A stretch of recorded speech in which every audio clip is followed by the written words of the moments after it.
For this video, we'll be looking at the integral of 1 over x plus x squared dx. Now, the first thing you want to notice is that this is a fraction, and the derivative of the bottom does not equal the top. And so we can't say this is simply the natural log of x plus x squared. So what we want to do is change this so it's a little easier to integrate. And so in our case, we could simplify.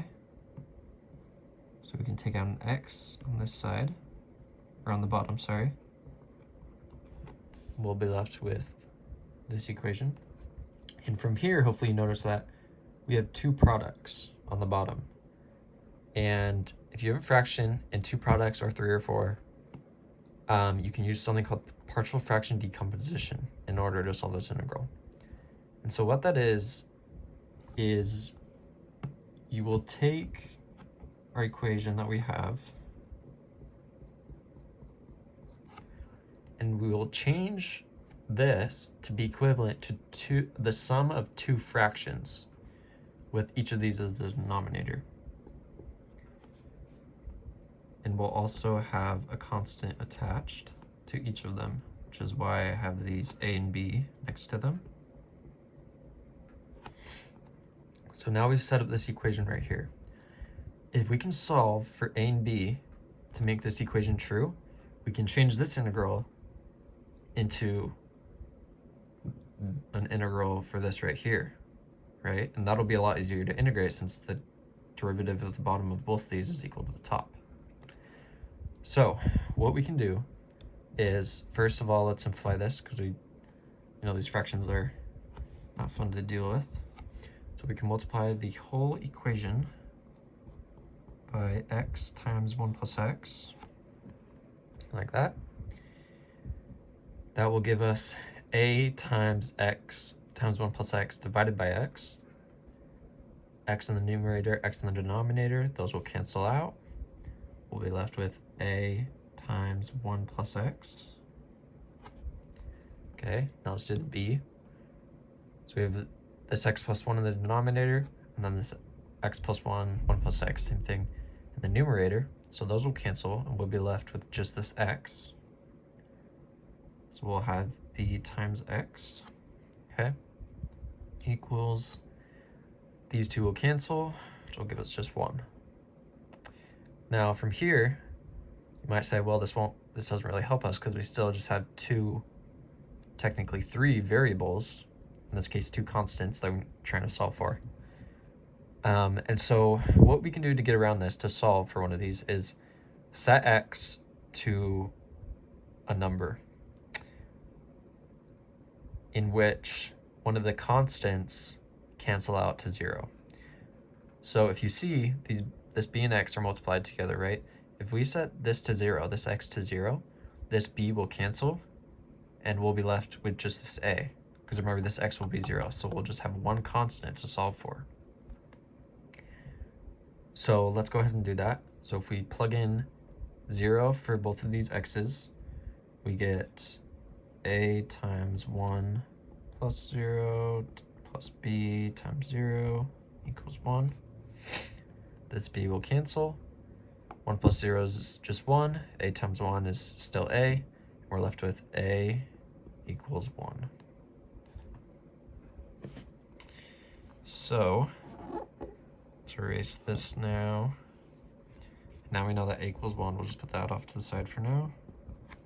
Okay, now we're going to do the same thing with b. So now, or we're going to solve for b. So we're going to do the same thing that we just did with a. How can we make a equal to 0? Well, anything times 0 is 0, right? So if we set this equal to 0, 1 plus x equals 0, we'll get x equals -1. So we plug this in. If x is -1, right, we have -1 here. B times this x is -1, negative b equals 1. And now 1 minus 1 is 0, so this will cancel, and we'll be left with negative b equals 1. And that will simplify simply to b equals -1. Now, since we have our constants, let's get rid of all this.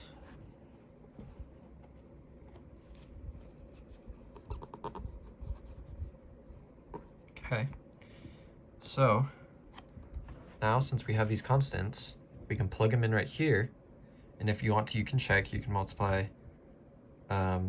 this bottom part by the whole equation and solve it out, and you should get 0 equals 0. And so now that we have these constants, we have now changed this, right, which is this up here, into these two separate equations, which will be a lot easier to deal with. And so we can change this integral to be equal to the integral of, remember our constant was 1, so we have 1 times 1 over x, and then our b was -1, so minus 1 over x plus 1 dx. And now from here, we have the sum of two functions, so we can easily take them out to be two separate integrals, like that.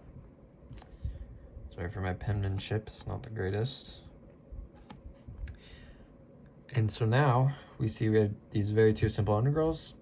This will be the natural log of x, absolute value. And same with this one, since the denominator, the derivative of the denominator, equals the top. Which means we can change it to the natural log like that, or solve it, for the natural log. And just like that, we have our answer.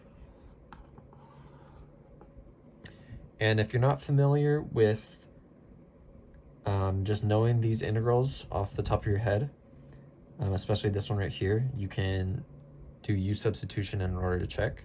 So you could set u equal to x plus 1, right? Differentiate both sides, du equals dx, and sub the u in right here, and we'll get the same thing as this, but with u. So we'll have the integral of 1 over u du, which will simplify to this right here.